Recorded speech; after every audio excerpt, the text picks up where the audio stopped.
Bismillahirrahmanirrahim. Ya, Assalamualaikum warahmatullahi wabarakatuh. Waalaikumsalam warahmatullahi wabarakatuh. Alhamdulillahirabbil alamin wassalatu wassalamu ala asyrafil anbiya wal mursalin wa ala alihi wa ashabihi wa man wala.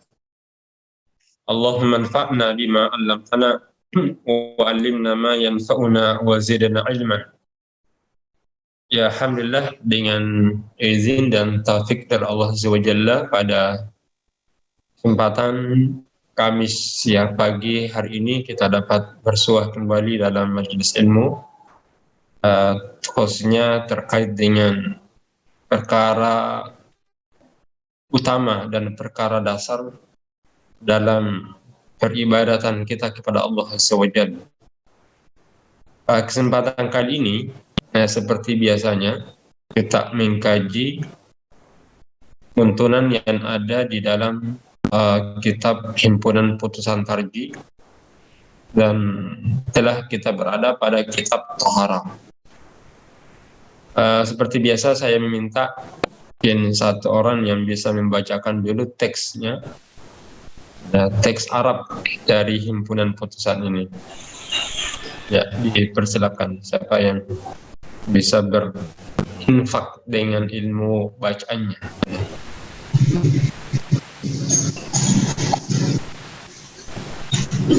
Yang mengusap kedua khuf. Ya, mengusap kedua khuf ya. Mashul khuffaini. Mashul khuffaini. Ya. Wamsah a'lal khuffaini au nahwi hima badala ghuslir rijlaini fil wudu. Thalathan fis safari wa yawman wa lailatan fil iqamah ma lam takhla'huma wa kana lubsuhuma ala tuhur. Iya. Ya, sudah dekat orang Arab bacanya. Jadi mashul khuffaini. Mashul khuffaini itu asal kata daripada masaha, dan artinya ya membasuh ya, mengusap. Mashu masayamsah, mengusap. Khuffaini itu adalah ya, khuf itu adalah semacam sepatu, tapi ini bukan sepatu. Ini adalah alas kaki yang biasa digunakan dan dimasukkan ke sepatu. Nah, ini sering digunakan bagi wilayah atau ke negara yang musim dingin. Ini kita gunakan ini karena untuk menutup tangan dan kedua kaki karena dinginnya. Ini atau ke dalam perjalanan. Nah, ini juga nanti masuk khuf itu termasuk juga sepatu, termasuk juga kaos kaki. Ya, yang jelas menutup kedua kaki. Nah, bagaimana hukumnya bagi orang yang menggunakan khuf ini, ya, yang terkadang menyulitkan untuk dibuka, apalagi dalam perjalanan. Maka di sini ada keringanan ya, yang diperbolehkan untuk tidak membuka kedua khuf itu, maka dengan hanya mengusap saja di atasnya. Bagaimana tuntunannya ini disebutkan dan apa dasarnya ya, akan disebutkan nantinya. Wamsah a'laha al-khuffain, dan usaplah kedua khuf itu atau sesamanya ya, atau yang sejenisnya. Jadi khuf itu yang sejenis ya, aw nahwihima. Jadi bukan hanya khuf tapi bisa masuk yang sejenisnya seperti kaos kaki. Ya. Badala ghaslir rijlaini. Jadi fungsi ini untuk apa? Sebagai pengganti membasuh, mencuci kedua kaki. Fil wudu'i, di dalam berwudu. Nah, ini berarti yang dibasuh itu adalah kedua khuf, tapi sisanya lain tetap. Nah, misalnya berwudu, mencuci kedua tangan, ya wajah sampai selesai kecuali kakinya saja. Nah, kakinya ini yang terkadang menyulitkan untuk dibuka, maka bagi mereka mencukupkan mengusap saja kedua khuf itu atau kain sesamanya sebagai pengganti. Jadi sebagai pengganti badala tasbir ini. Jadi fungsinya untuk mengganti, mencuci ataukah membasuh kedua kaki dalam berwudu, Hal ini apa dasarnya? Karena biasa orang atau masyarakat awam dianggap ini tidak sempurna. Ya, alasannya karena air itu tidak menyentuh kedua kaki. Padahal anjurannya, perintahnya adalah mencuci, membasuh kedua kaki itu sampai ke tumit. Ini berdasarkan riwayat-riwayat yang masyhur, bahkan ini sampai mencapai mutawatir. Nah, hadis mutawatir tentang kebolehan mengusap ya kedua khuf pada saat berwudu sebagai pengganti mencuci kedua kaki. Hanya saja mutawatir ini adalah mutawatir maknawi. Hadis mutawatir ada dua jenisnya, ada mutawatir lafzi dan ada mutawatir maknawi. Lafaz itu adalah hadis yang mutawatir lafaz. Banyak periwayatan hadis yang memiliki lafaz yang sama dalam perkara dan peristiwa yang sama. Kalau maknawi itu hadis yang diriwayatkan oleh jumlah perawi yang banyak dengan bermacam dan beragam keadaan, tetapi tema sentralnya satu. Nah, terkait juga masul khuffaini. Di antaranya itu adalah seperti itu, bisa dibuka. Apa ada dasarnya itu? Kalau hanya sekedar membasah-basahi saja di atas khufnya. Jadi bukan di bawah, tapi di atasnya. Ya, mungkin ada bertanya, kenapa di atasnya? Kenapa bukan di bawahnya? Kan yang kotor itu adalah kaki, kan? Kenapa mesti di atasnya? Itu berdasarkan dari riwayat Al-Mughirah ibnu Syu'bah. Anna Nabi sallallahu alaihi wasallam masaha 'alal khuffaini. Jadi Nabi ketika berwudu, lalu saat hendak mencuci kedua kakinya, tidak dibuka khufnya. Mencukupkan hanya mengusap di atas khufnya saja. Maka saya mengatakan, kata Mughirah, ya Rasulullah, nasita, apakah engkau tidak lupa wahai Rasulullah SAW? Maka Nabi menjawab, bal anta nasita. Ya, beliau menjawab, bahkan kamu yang lupa. Bihada amarin Rabbi, dengan ini aku diperintahkan oleh Tuhan. Jadi termasuk perintah, bahkan sangat tinggi karena bentuknya perintah dari Allah Azza wa Jalla. Ya, nah ini berarti bukan hanya sekedar kebolehan, tapi ada anjuran. Ada anjuran, bahkan ada perintah dari Allah Subhanahu wa Ta'ala. Ya, ini yang saya katakan tadi. Ya, kenapa? Karena prinsipnya perintah, bukan hanya sekedar dalam berwudu itu ada dua konsep. Jadi ada dua konsep. Konsep pertama adalah konsep ittiba kepada Allah. Bahwa dalam beribadah ini, khususnya dalam bersuci, tidak hanya sekedar membersihkan tubuh kita, tapi ada konsep ittiba, ada konsep at-ta'ah, sami'na wa ata'na. Jadi loyal kita terhadap perintah Allah itu. Hal itu yang menjadi dasar bahwa perintah Allah ini yang menjadi dasar segala ibadah kita ini. Kalau secara rasio, kan kenapa yang dicuci itu bagian atasnya, bukan bagian bawahnya? Karena yang kotor, yang terkena dengan mungkin yang kotoran itu adalah bagian bawahnya. Tapi kenapa bagian atasnya? Itu salah satu bentuk ikhtibar, imtihan, ujian dari Allah. Apakah ketika perintah itu datang dari Allah, manusia ini yang terkadang banyak berfikir-fikir, menggunakan rasio semata, ataukah mengedepankan ketaatannya kepada Allah, menerima selama itu adalah sesuatu yang benar dari Allah. Barulah yang kedua, nanti di situ ada hikmah. Barulah kita mau mencari apa hikmah, apa rahasia-rahasia di balik daripada perintah Allah Subhanahu wa taala. Nah, ini jadi konsep menerima perintah Allah dan memaknai dari segala ibadah. Nah, itu makanya kata Nabi ketika ditanya, "Wahai Rasulullah, kenapa engkau mencuci sekedar mengusap di atas khuf? Apakah tidak harus dibuka itu kedua khuf lalu kita cuci?" Nah, sehingga beliau Mughirah bin Syu'bah menganggap Nabi itu lupa. Kenapa tidak mencuci kedua kaki? Nah, padahal ini adalah perintah dari Allah. Kalau memang ada kaos kaki atau ada khuf dalam perjalanan misalnya, maka tidak perlu dibuka. Cukup mengusapnya saja di atasnya. Di hadis yang kedua, itu di ayat halaman 59. Halaman 59. Mungkin Erna bisa dibaca itu hadisnya. Wali hadisi Ali anda Abi Daud. Ada di halaman 59, paragraf yang ketiga.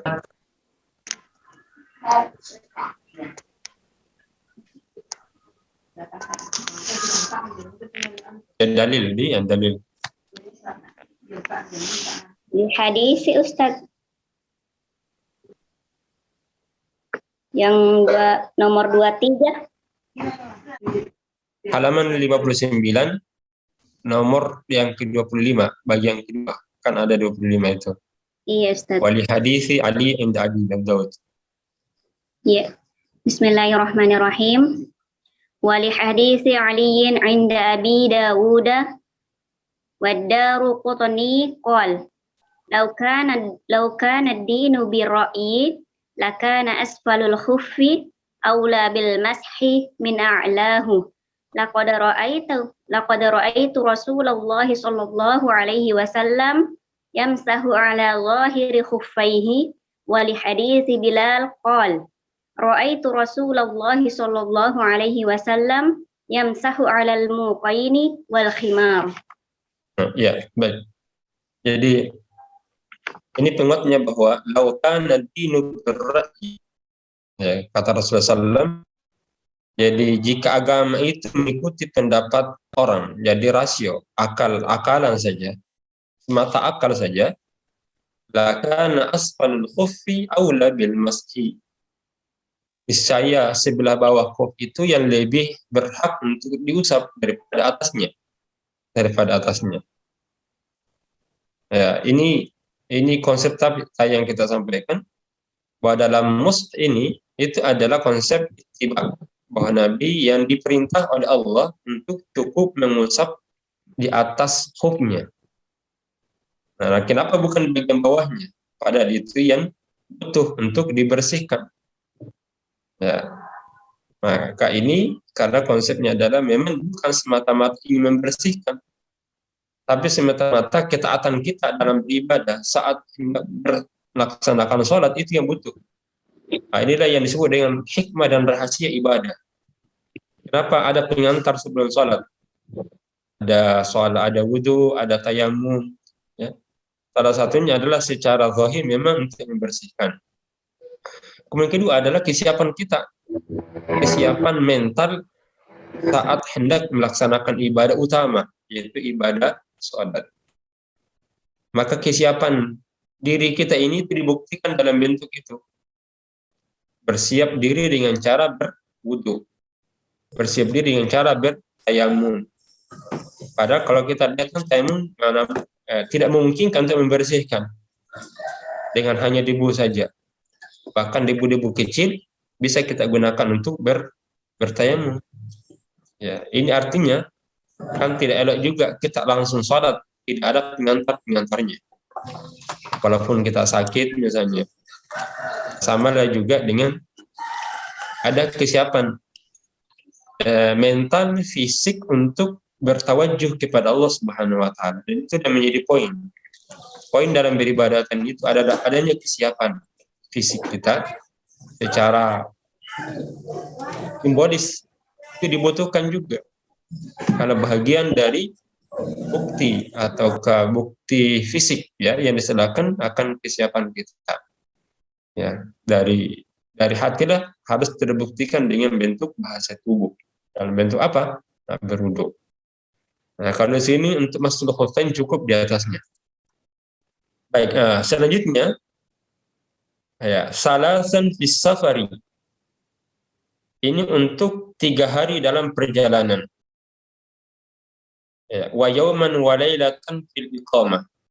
Jadi bisa selama 3 hari ya tetap menggunakan khuf, maka selama itulah boleh boleh dibasuh ataukah diusapnya di atasnya untuk dalam perjalanan selama 3 hari berturut-turut tidak lepas, maka itu dibolehkan.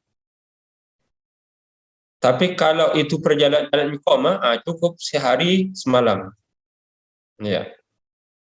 Wa yawman wa lailatan, dan 1 hari dalam waktu tidak bepergian. Tapi dengan syarat malam takhlaqhuma, selama tidak membuka keduanya. Jadi selama tertutup terus, setelah terpakai, maka selama 3 hari itu pula boleh kita mengusap saja di atasnya. Misalnya batal. Kemudian belum dilepaskan, maka lanjutkan saja berwudu lagi, kemudian tanpa membuka dengan hanya mengusap saja di atasnya. Itu batasnya sampai 3 hari kalau dalam perjalanan. Tapi kalau mukim, misalnya hanya di kampus saja, ya di kampus tidak kemana-mana, maka itu bisa digunakan atau ke kos kaki itu selama 1 hari 1 malam, itu 24 jam. Tapi dengan syarat wa kana labsuhuma ala tuhrin. Tapi syaratnya itu sedang waktu memakainya di waktu suci, artinya belum batal wudunya. Jadi bagusnya caranya adalah berwudu sempurna, lalu dalam perjalanan menggunakan khuf atau kaos kaki. Nah, ketika batal, otomatis akan berwudu. Nah, saat hendak mencuci kedua kaki, maka tidak perlu dibuka kedua kaos kaki, maka kedua khuf. Cukup mengusap saja di atasnya. Nah, maka selama 1 hari 1 malam boleh untuk tidak dibuka. Ya, cukup mengusap saja di atasnya. Tapi syaratnya apa? Saat sebelum memakai khuf itu atau kedua kaos kaki itu dalam keadaan suci. Jadi diawali itu dengan wudu sempurna, lalu menggunakan kaos kaki atau menggunakan khuf. Nah, setelah itu ketika batal, maka perlu berwudu dan tanpa membuka lagi kedua kaos kaki ataukah kedua khuf, itu sudah cukup. Tapi ini dibolehkan. Tapi bagi mau yang membukanya karena mudah saja, maka tentu tidak mengapa, itu dibenarkan saja. Hal ini didasari daripada hadis Nabi Shallallahu Alaihi Wasallam dalam beberapa riwayat. Jawabannya adalah halaman 60 itu. Safwan bin Asal itu pernah berkata, amarana an namsaha ala khuffaini idza nahnu adkhalnakum ala tuhri.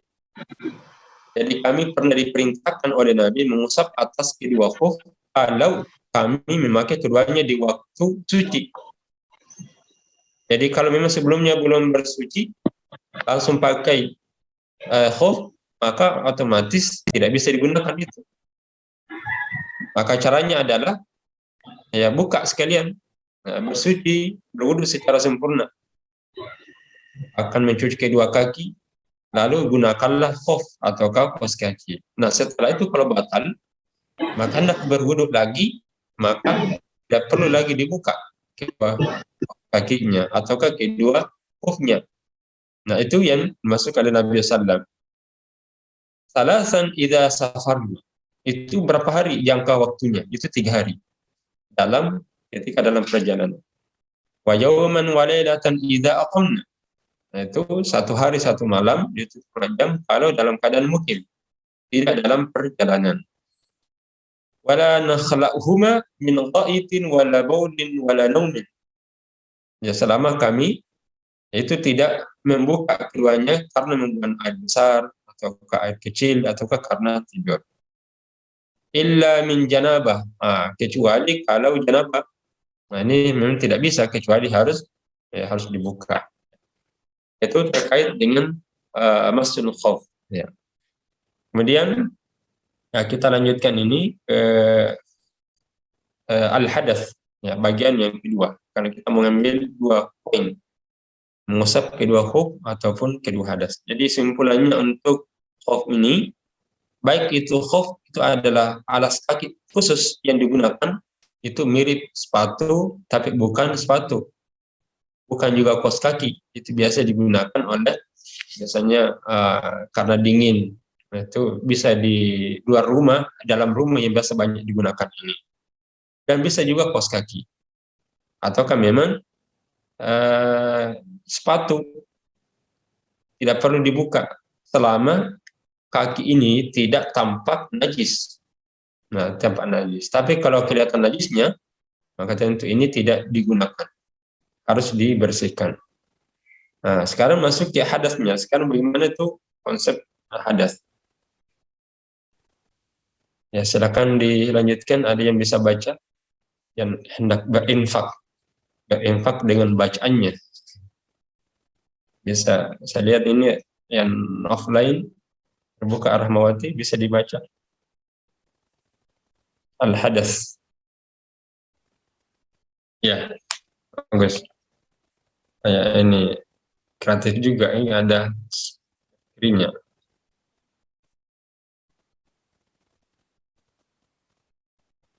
Baik, siapa yang membaca tadi? Ustadz, ya. Saya saja, Ustadz. Moderatornya sekali. Oke, dibenarkan, Ustadz. Ya. Dikoreksi. Al-hadath wa ba'da an tawadda'u bil kaifiyatil mutaqad. Wa ba'da an tawadda'a. Wa ba'dan ini kurang di situ. Wa ba'da an tatawadda'a. Jadi ada yang kurang. Wa ba'da an tawadda'a bil kaifiyat. Ini kurang ini.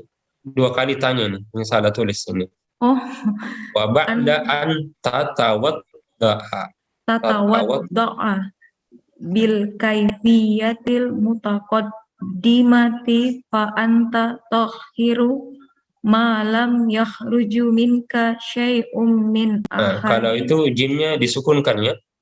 Ma lam yakhruj minka. Ma lam yakhruj minka syai'um min ahadis sailin. Sabilaini. Min ahadis sabilaini. Min ahadis sabilaini. Ya. Walam talmisul mar'ah.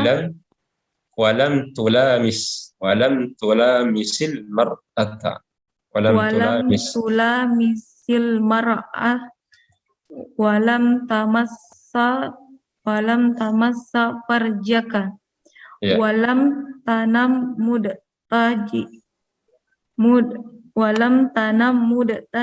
mudtaji'an nauman takilan.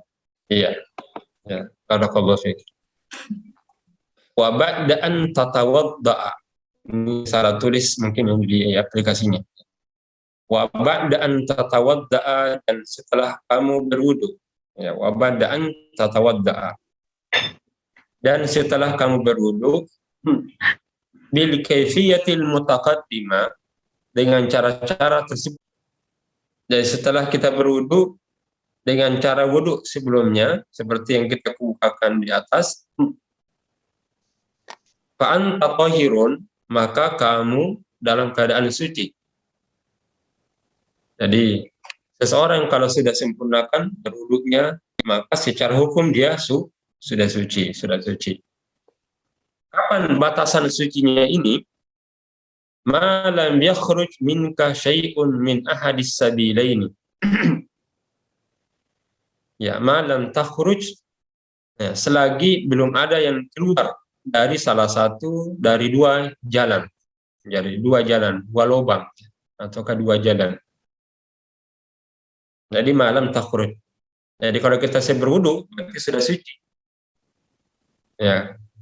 Kapan batasan kesucian itu selama tidak keluar-keluar ya dari salah satu dari dua jalan. Itu dua jalan kotoran. Ya.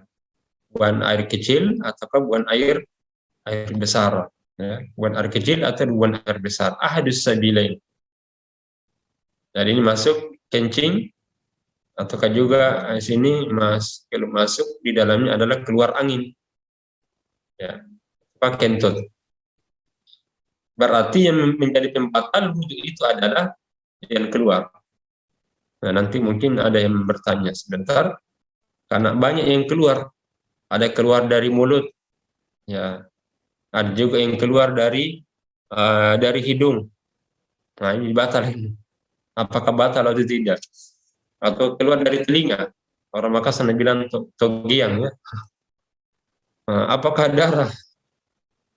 Nah, itu dibatasi oleh Nabi SAW. Itu yang keluar adalah min ahadis sabilaini. Nah, ini adalah kata kuncinya, poin utama penekanannya. Itu adalah salah satu dari dua jalan. Ya, kita lihat konsepnya ini dalam hadis Nabi SAW yang menunjukkan hal itu. Ya, karena kita tidak menyebutkan begitu saja. Ya. Itu bisa dilihat di poin yang ke-27. Di mana Nabi SAW dalam hadis yang cukup panjang. Abu Hurairah pernah menyatakan, la yaqbalullahu salata ahadikum idza ahdatsa hatta yatawadda. Tidaklah diterima salat di antara kalian itu ketika dia berhadas hingga dia berwudu. Wa qad fassarahu Abu Hurairah. Lalu Abu Hurairah menafsirkan hadis ini dengan menyatakan, lamma qala lahu rajulun, ketika ada seorang sahabat bertanya, mal hadath ya Abu Hurairah. Jadi ketika Nabi mengutip, menjelaskan bahwa salat di antara kalian itu akan tidak diterima kalau kalian berhadas. Lalu ada sahabat bertanya, apa itu hadas ya Abu Hurairah? Maka Abu Hurairah menjelaskan, fusaun furatun, fusaun au duratun. Jadi hadas itu adalah itu adalah ya kentut yang berbunyi atau yang tidak berbunyi. Berarti yang keluar.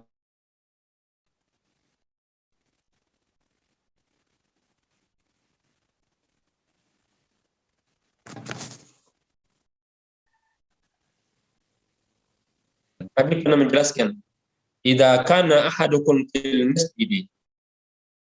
Ya, apabila salah seorang kamu itu ada dalam masjid. Fawajada rihan bainal yatayhi. Lalu ia merasa ada angin.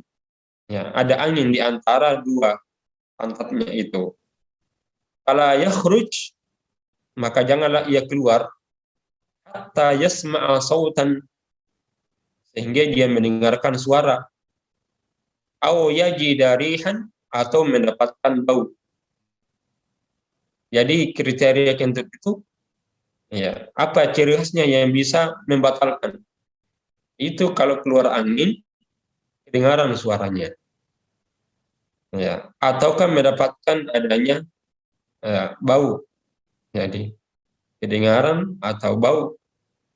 Ya, artinya kalau berasa sedikit ada yang keluar tapi tidak kedengaran atau tidak ada baunya, ya, maka pastikan itu belum yang namanya kentut itu. Tapi kalau dirasa keluar, ya sudah keluar terasa sekali, itu berarti walaupun tidak ada suaranya dan tidak ada baunya, itu sudah membatalkan.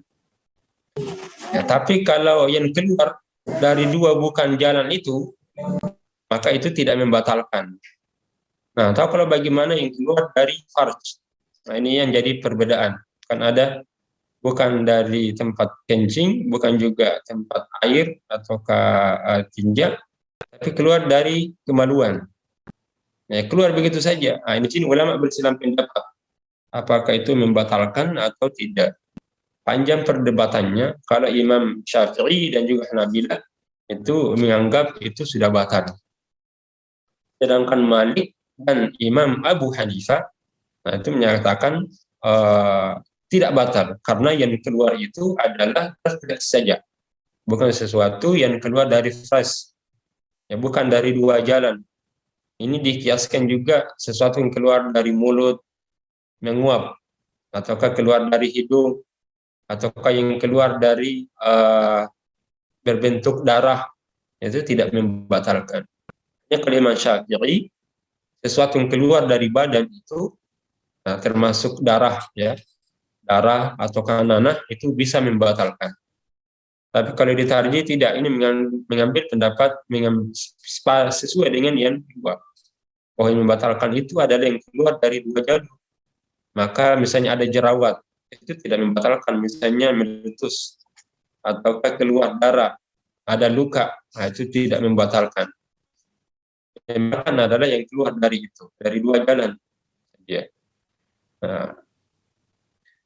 Yang kedua adalah walam tulamis al-mar'ata, selama kamu tidak menyentuh wanita. Di sini jadi silang pendapat. Di Indonesia ini karena menggunakan mazhab Syafi'i, maka menyentuh wanita siapa saja. Ya, apakah itu memang istrinya atau memang apalagi memang bukan istrinya, itu sudah membatalkan. Tapi bagaimana Muhammadiyah menyentuh wanita yang dimaksud apa? Itu kita ambil pendapatnya penafsiran Ibnu Abbas. Nah, apa penafsiran Ibnu Abbas?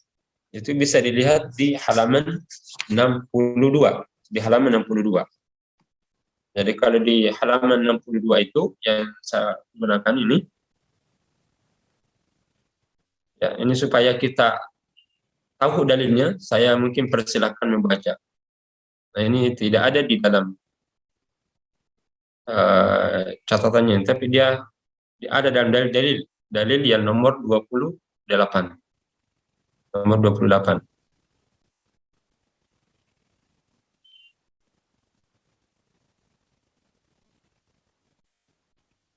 Tidak ada. Kalau gitu lihat saja yang punya buku halaman 62. Ini dalilnya karena dia terbatas kayaknya. 62. Bisa dibaca Erna 62 poin yang ke-28. Dalil nomor 28. Lil ayah aula mastumun nisa di tafsir Ibni Abbas min anna lamsa ma'nahu al-jima' kama huwa sahihul mukhtar wa li haditsin Nasa'i an Aisyata qalat in kana Rasulullah sallallahu alaihi wasallam la yusalli wa inni la mu'taridatun baina yadayhi i'tiradal janazah hatta idza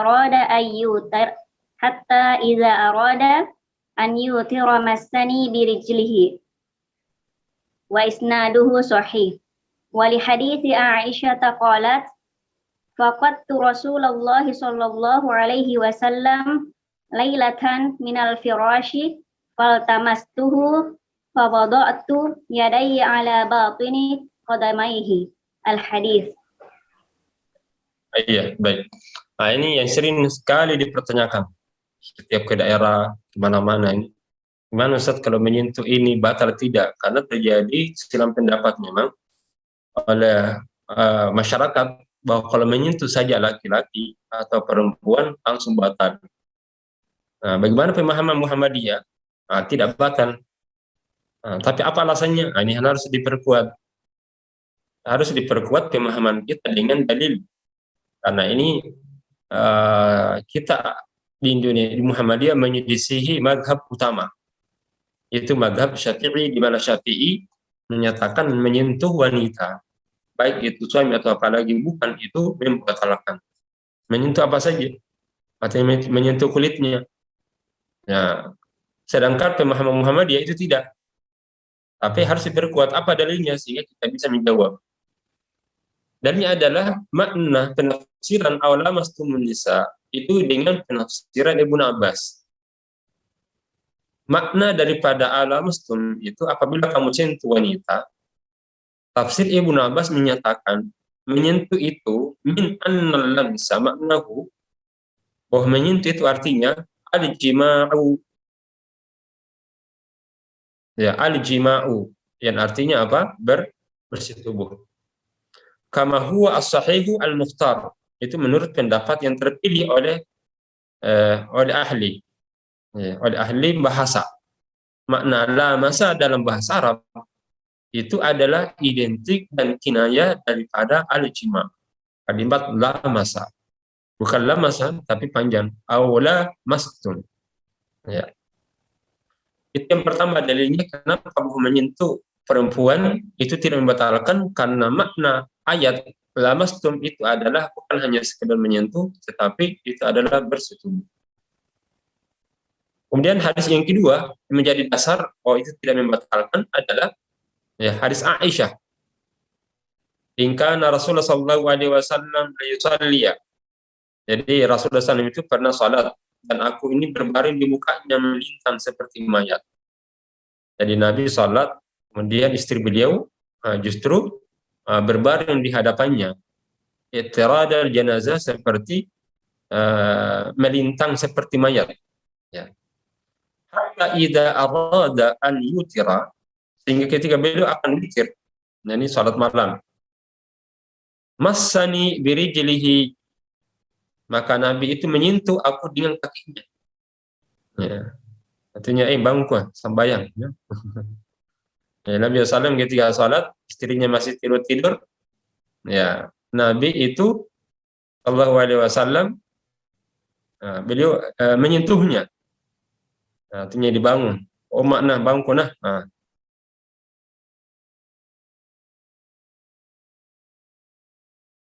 Ya. Tapi cangkik injak kira, ya, atau diinjak kaki keras-keras, ya, nanti dilawan. Ini menunjukkan bahwa Nabi ketika hendak witir itu tidak mengulangi wudhunya, tapi melanjutkan salatnya. Yang menunjukkan bahwa menyentuh wanita berarti tidak membatalkan, sebab kalau membatalkan pasti Nabi SAW menghindari ataukah mengulanginya dengan cara berwudhu lagi. Wa isnaduhu sahih, dan ini sanadnya adalah sanad yang sahih.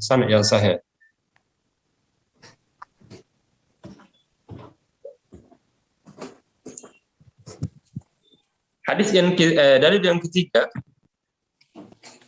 faqadtu Rasulullah SAW, saya pernah kehilangan Rasulullah pada suatu malam dari tempat tidur. Jadi dicari-cari oleh Aisyah di mana Nabi SAW. Karena gelap. Falatamasahu, maka aku mencari bahkan dan memegangnya dengan kedua tanganku. Fawadatu yadayya ala batini qadamaihi. Jadi pada malam hari itu Aisyah mencari-cari Nabi, mana Nabi SAW ini. Lalu ketika mencari-cari, tiba-tiba meletakkan kedua tangannya itu di telapak kakinya, di telapak kaki Nabi SAW. Paninda salat. Ini menunjukkan bahwa Aisyah dengan sengaja, bahkan dengan kesengajaannya menyentuh kedua kaki Nabi SAW. Dan Nabi SAW tidak menegurnya dan tidak membatalkan salatnya dan mengulanginya. Jadi kalau sekiranya menyentuh itu sudah membatalkan, pasti Nabi SAW dan riwayat itu akan berwudu kembali. Dan ternyata tidak didapati riwayat, beliau lanjutkan saja salatnya. Baik, kemudian itu walam tamussa farjaka. Jadi pembatal wudu itu yang pertama keluar dua, jadi adanya yang keluar dari dua jalan. Yang kedua adalah menyentuh wanita dengan cara bersetubuh, dan ketiga adalah menyentuh kemaluan. Walam tamassa farjaka. Berarti ini dan tidak menyentuh kemaluan. Berarti kalau menyentuh berarti membatalkan. Apa dasarnya bahwa dengan menyentuh kemaluan itu menjadi pembatal? Ini bisa dilihat daripada hadis nomor 29. Hadisnya. Silakan Erna dibaca lagi hadisnya 29. Li hadisi Busrata binti Safwan radhiyallahu anha anna an-nabiy sallallahu alaihi wasallam qala man massa dzakarahu fala yusalli hatta yatawadda. Ya, baik. Ya, cukup. Ini dalilnya bahwa menyentuh kemaluan itu dapat membatalkan. Karena Nabi SAW memerintahkan man massa dzakarahu, barang siapa menyentuh kemaluannya fala yusalli hatta yatawadda, maka janganlah salat sebelum dia berwudu. Ya, hanya memang ini bertentangan dengan satu riwayat. Ada satu riwayat yang mengadu kepada Nabi SAW. Oh, ketika beliau wudu kemudian menyentuh, apa kata Nabi SAW? Tidak membatalkan, kan itu huwa juz'un minka, itu bagian dari kamu. Jadi kalau memang bagian dari kamu ketika disentuh berarti tidak membatalkan. Nah, dengan mengumpulkan kedua riwayat ini, maka cara mengkompromikan adalah kalau yang menyentuh itu adalah tanpa pembatas. Jadi kalau tidak ada yang membatasinya, tidak ada hijabnya, ya maka itu membatalkan. Tapi kalau ada pembatasnya, maka tidak membatalkan. Berarti walam tamassa farjaka di sini maksudnya adalah menyentuh tanpa ada pembatasnya. Ya. Kemudian terakhir, walam tanam muttaji'an nauman sakila, dan tidak tidur nyenyak dengan miring. Ini artinya tidur berat. Ya. Berarti salah satu hal yang membatalkan salat itu adalah tidur nyenyak. Nah, sekarang pertanyaannya bagaimana ukuran tidur nyenyak dan tidak nyenyaknya ini? Ya, caranya adalah apakah ada indikatornya? Nah, kita bisa melihat di hadis yang ke-30. Hadis yang ke-30. Nomor 30 halaman 63. Halaman 63. Ini kita jelaskan jenis tidur yang seperti apa yang bisa membatalkan wudu itu. Qala Rasulullah SAW, ya, ainani wika'us sah, faman nama falyatawadda. Kedua mata itu bagaikan tali dubur, maka siapa tidak tidur maka berwudulah. Artinya kalau mata ini kalau sudah tidur kuat, itu tidak bisa merasakan lagi apa yang keluar dari kedua lubang. Dia tidak sadar, bisa saja keluar. Maka ini dapat menjadi pembatal. Nah, itu bisa dilihat juga ya, dalam riwayat yang lain, Ibnu Abbas bahwa ia melihat Rasulullah SAW sedang beliau tidur bersujud ketika mendingkur, kemudian berdiri salat. Maka aku berkata, ya Rasulullah SAW, sesungguhnya engkau tidak tidur. Maka dia bersabda, sesungguhnya wudu itu tidak wajib, tidak batal, melainkan bagi orang yang tidur berbaring. Jadi karena jika dia berbaring, lemaslah sendi-sendinya. Jadi kalau tidur rosak-rosak dia, maka Anda bilang, nah itu tidak membatalkan. Dia tidak membatalkan kalau tidur berbaring. Kenapa berbaring itu dapat membatalkan? Karena ini. Jadi lemaslah sendi-sendinya. Ketika sendi-sendi itu lemas, dia jadi mudah keluar dari apa yang ada di dua lubang itu, sehingga dikhawatirkan jadi pembatal. Namanya tidur berat. Tapi kalau tidur ringan itu tidak membatalkan. Misalnya sementara khutbah Jumat, lalu kantuk-kantuk. Nah, selama dia tidak berbaring, ya, tidak miring, maka itu tidak membatalkan. Ya. Atau yang kedua tidak ngorok. Nah, kalau ngorok itu berarti tidur berat. Nah, ini kalau tidur ngorok, walaupun dia duduk, tapi kalau dia tidurnya ini di mana tidak bisa lagi mengendalikan dirinya, nah, itu maka sudah menjadi pembatal.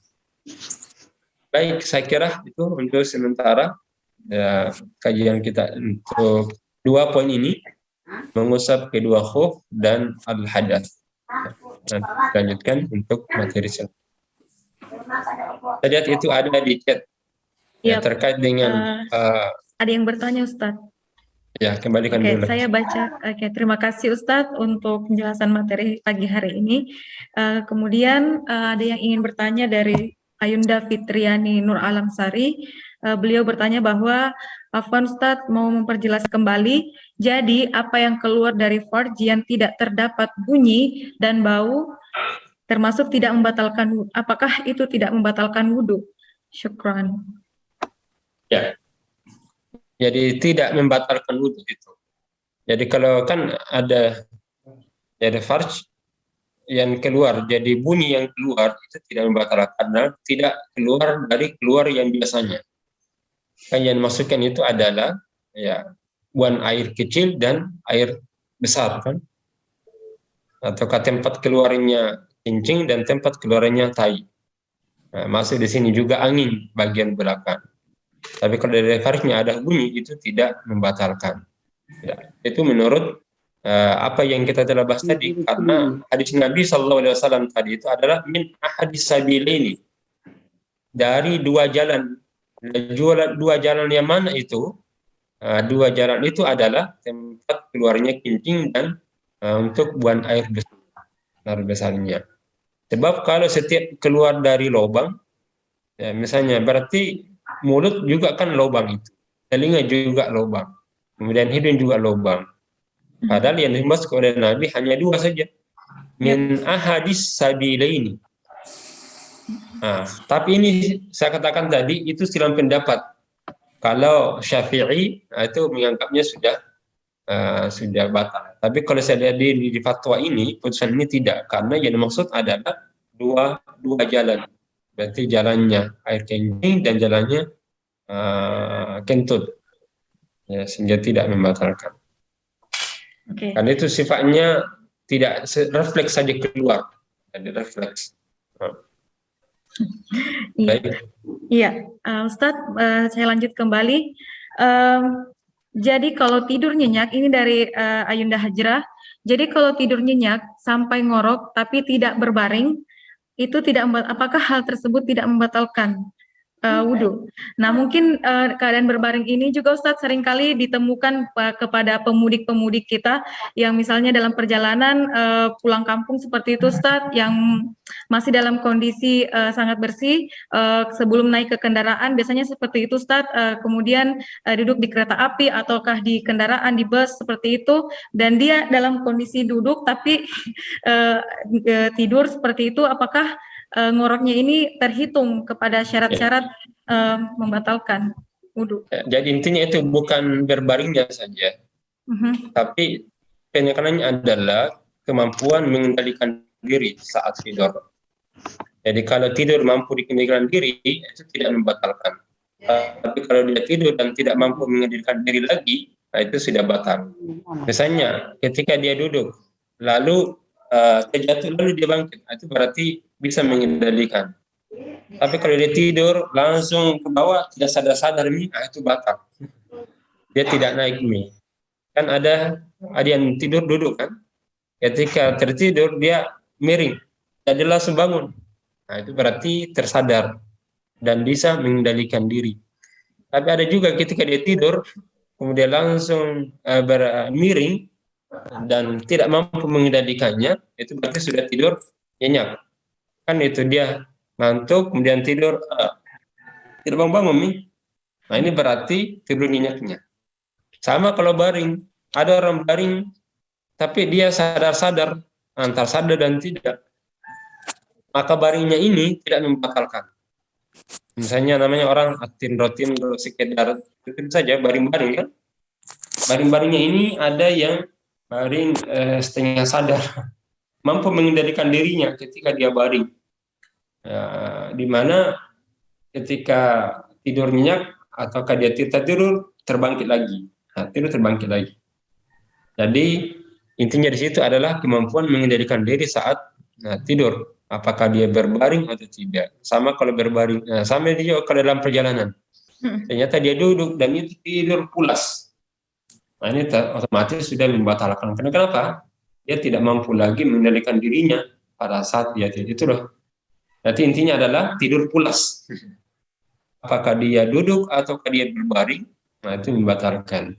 Tapi kalau tidurnya tidak pulas dan mampu mengendalikan dirinya, maka apakah dia duduk ataukah dia berbaring itu tidak membatalkan. Ya. Oke. Allah a'lam. Ya, terima kasih Ustaz. Jadi poinnya adalah kemampuan untuk mengendalikan diri saat tidur pun menjadi catatan penting terkait tentang membatalkannya wudhu seperti itu. Ustaz masih banyak lagi Ustaz, boleh dilanjut lagi Ustaz ya? Ya. Apakah batal wudhu? Ini dari Imawan kayaknya Ustaz, bapak-bapak Ya. kayak atau bapak-bapak sih. Sadam Ramli dari Nrekan. Selamat pagi. Ini Ustaz pertanyaannya, apakah batal wudhu ketika terpaksa membersihkan kemaluan anak kecil ketika sudah berwudhu? Seperti itu Ustaz. Iya, itu tidak membatalkan. Ya, karena yang disentuh itu adalah yang lain karena dia mencuci. Nah, kalau yang dicuci itu, maka cukup mencuci kedua tangannya saja. Kalau ada najis. Jadi kalau dia menyentuh misalnya. Karena tidak menjadi pembatal kecuali keluar dari dua jalan itu. Nah, kalau tersentuh dengan najis, maka cukup membersihkannya saja, menghilangkan. Terus? Ya, dari Ayunda Nur Wahidah Wahab, izin bertanya Ustadz, bagaimana hukumnya menahan angin saat sholat? Itu. Ya. Ada juga kalau ngorok ini ya. Bagaimana kalau ngorok tidak bermakna ini berarti tidur pulas ini. Tidur pulas. Jadi masuk tidur nyenyak, tidur berat. Nah, itu sudah membatalkan karena sudah tidak mampu lagi mengendalikan dirinya. Maka ini sudah menjadi pembatal. Kemudian bagaimana kalau menahan angin? Nah, menahan angin dalam salat tidak membatalkan, tapi makruh.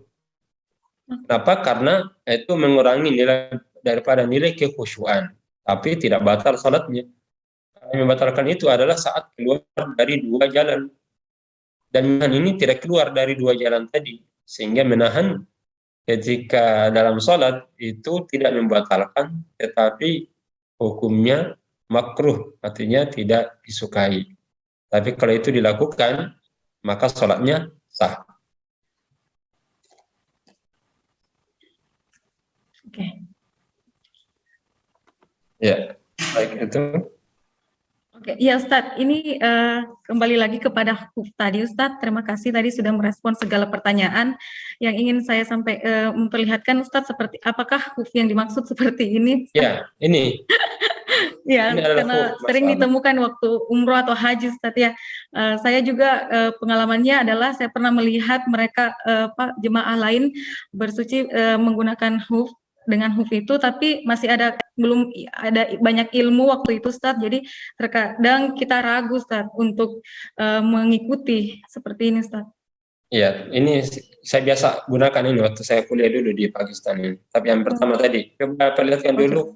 Iya, seperti ini Ustadz. Nah, ini kami ini jadi tiap pagi kita gunakan karena dingin kan. Makanya caranya ini dulu Ustadz, baru pakai sepatu. Ya, baru ini biasanya digunakan di rumah saja, di kampus, di masjid, di rumah, karena tidak dipakai di luar. Sebab kalau pakai sepatu tidak muat sepatunya nanti. Ini digunakan di dalam rumah saja karena dingin, ataukah ketika ke masjid. Tapi kita gunakan di luarnya juga ada sandalnya. Nah, kan ini lembut ini. Iya, iya. Maka yang dibahas ini adalah yang ini saja, bagian atasnya. Seperti ini, Ustaz? Ya, dari bawah ke atas. Ya, terus dari bawah ke atas. Iya. Sama yang ini. Coba yang tadi yang kedua lagi. Jangan diusap yang di bawah ini ya. Oh iya. Iya, iya. Cukup yang bagian atas. Nah, ini kos kaki ya. Iya. Jadi kos kaki. Bisa dari yang jelas diusap dari bagian atasnya. Itu mainkan simbol saja ya, bahwa ini kita gunakan menyempurnakan daripada wudhu dengan menyempurnakan bagian kaki. Walaupun sebenarnya tidak membersihkan kan? Karena kita sudah dalam keadaan suci sebelumnya. Ya sudah dibersihkan memang. Oke. Ya Ustaz. Ikannya dijual ini ya? Dijual atau di gratis? Alat peraga Ustaz, alat peraga. Oh dipakai lagi Ustaz sebelum ke Pakistan. Ya Ustaz, yang ingin saya pertanyakan kembali terkait tentang hadasnya, yaitu tentang wudhunya lagi Ustaz, karena memang di wudhu kan al-ghusla ada juga yang membasuh tadi seperti yang disampaikan di awal. Nah ketika memakai, ini masih terkait dengan wudhunya Ustaz, ketika memakai spray wudhu, alat semprot wudhu, apakah itu sudah termasuk membasuh? Bukan, al-ghuslanya Ustaz, mengalirkan airnya. Jadi semprot. Jadi Iya, sebenarnya spray wudhu itu apa hukumnya Ustaz, dan apakah memang sudah bisa dibenarkan atau belum?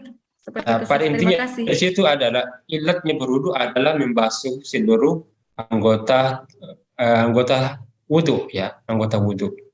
Kalau sudah sampai ke pori-pori maka sudah sah. Tapi ini biasanya tidak maksimal. Karena kalau disemprot saja ada bagian-bagian yang tidak, maka perlu digosok bidalak.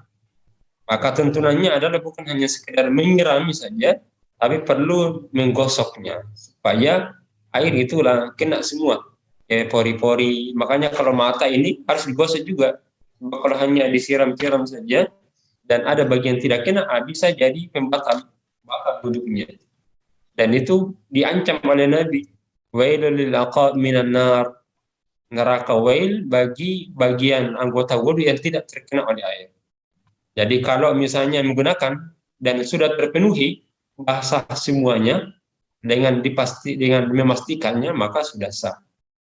Nah, tapi saya lebih ini ada keraguan di situ. Apa kalau hanya sekedar menyiram saja atau semprot-semprot? Yap. Kita bisa pastikan sudah kena semuanya. Maka perlu digosok. Tetap perlu digosok. Oke. Terima kasih banyak Ustaz penjelasannya. Apakah Ayunda sekalian masih ada yang ingin dipertanyakan? Ya, Kak Sadam, ini bukan gratis Kak Sadamnya, ini adalah alat peraga. Hooknya. Memperhatikan saja. Iya. Jika ya Kak Herwa, ya Kak Herna, apakah ada yang ingin dipertanyakan lagi? Ya, Afwan Ustaz, tadi di grup sempat dibicarakan tadi yang pertanyaannya Pak Sadam. Memperjelas lagi apakah termasuk katanya ini cebo anak kecil setelah BAK dan BAB? Ya, terkait dengan membasuh kemaluan anak kecil ketika kita telah siap untuk sholat atau setelah kita berwudu dengan sempurna, Ustaz. Terima kasih. Ini memang kebutuhannya Ayunda Nasya, Ustaz. Apakah jadi pembatal? Iya. Jadi kalau kan misalnya anak kecil ini, ya sebenarnya kalau terkena najis, ya, di mana dia bisa menghilangkan, ya, dia menghilangkan. Karena yang membatalkan yang keluar dari dua yang jadi pembatal. Jadi pertama yang membatalkan apa? Keluar dari dua jalur, kemudian menyentuh kemaluan sendiri. Ya nanti tidur nyenyak. Karena kenapa? Dia akan tidak terasa akan keluar dari dua lubang itu tanpa sadar. Tapi kalau terkena najis, maka caranya adalah cukup membersihkan saja. Misalnya di tempat najis pakaian ada najis berupa kotoran, maka kotoran itu cukup menjadi caranya adalah membersihkannya dengan menghilangkan. Sama kalau di tubuh terkena najis, maka caranya dihilangkan saja najisnya. Ya, kotoran-kotoran itu dibersihkan. Nah, maka dengan demikian tidak menjadi pembatal. Kalau pembatal tadi kita sebutkan sesuatu yang keluar, ahadus sabilaini. Ya. Nah, kalau ada menyentuh kan itu bagian yang keluar dari kita.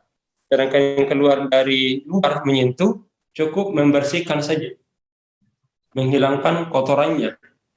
Apakah itu di badan, ataukah di pakaian, ataukah di tempat sholat? Kan ada tiga harus bersihkan. Tempat sholat, pakaian yang kita gunakan, atau ke badan. Maka cara membersihkan adalah hilangkan dari pakaian itu yang kotornya, atau kehilangkan kotor yang ada di tempat sholat, atau kehilangkan yang melengket di tubuh. Ya, dihilangkan saja. Nah, yang membatalkan itu adalah kalau tidak dihilangkan ketika kita sholat. Masih sholat Allah baru ada kotoran, nah, itu jadi batal dia. Tapi kalau sebelum sholat kita sudah bersihkan, maka kembali. Jadi pembatal sholat itu yang dimaksudkan di sini adalah ketika tidak dalam keadaan suci ataukah terkena oleh najis pada saat dia sholat. Tapi kalau terkena najis ini adalah pada saat dia sholatnya, itu yang membatalkan. Tapi kalau sebelumnya, itu tidak mempengaruhi, tinggal dihilangkan saja. Dihilangkan apa yang ada di tubuh, ataukah di pakaian, ataukah di tempat. Itu yang hanya jadi pembatal. Sementara sholat terkena najis, itu batal. Artinya sholatnya tidak diterima karena bercampur dengan benda najis. Wallahu a'lam. Maaf Ustaz, jadi yang tadi penjelasannya menyentuh kemaluan itu tidak termasuk kalau kita menyentuh kemaluannya anak kecil gitu ya? Tidak, Iya, Kak Hajra. tidak membatalkan. Ya. Karena tidak membatalkan. Ya, yang dimaksud adalah masa zakarhu itu dirinya. Yang maksud itu adalah dirinya.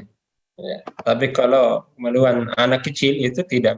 Terima kasih Ayunda, Bapak dan Ibu sekalian yang menyempatkan diri bergabung di majelis virtual kita hari ini. Tadi setelah dibahas oleh Ustadz tentang bagaimana alternatif lain selain air ya, dengan mencontohkan tentang alat yaitu huf. Seperti itu, mengusap kedua huf pembahasan kita hari ini dan al-hadas. Kemudian dalam huf tadi adalah bentuk bahwa kita tidak semata-mata meyakini tentang bentuk dari bahwa kita tidak meyakini bahwa Allah Subhanahu wa taala itu juga sangat memberikan kemudahan kita dalam beribadah. Contohnya lagi bahwa wudu itu memiliki dua konsep. Yang pertama itu ittiba kepada Allah, tidak semata-mata membersihkan saja tapi bentuk loyalitas kita kepadanya. Kemudian baru setelah itu kita temukan hikmah, rahasia-rahasia di balik perintah tersebut. Seperti dengan berwudu, ada hikmah di baliknya seperti itu.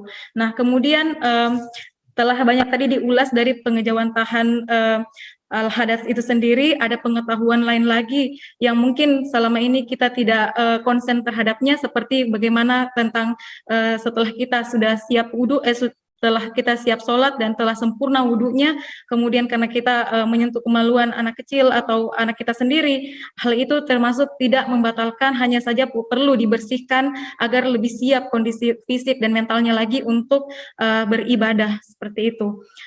Ustadz, kami meminta statement terakhirnya Ustadz untuk pertemuan hari ini agar kami bisa syiar secara digital terkait pertemuan kita hari ini. Ya, baik. Pada prinsip bahwa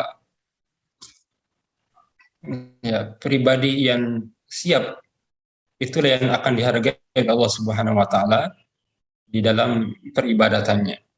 Semakin kuat kesiapan kita dalam bertawajuh kepada Allah, beribadah, maka semakin besar penghargaan yang Allah berikan kepada kita. Maka lewat apa? Maka lewat bersuci dengan cara berwudu ataukah bertayamum.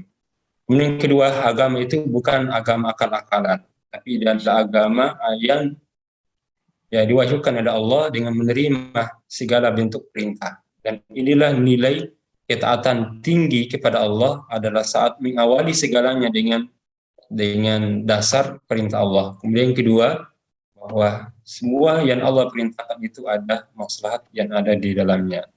Semoga apa yang menjadi syariat daripada agama ini suatu kesyukuran, karena itu adalah upaya Allah membuktikan rahmat dan kasih sayangnya kepada kita semuanya.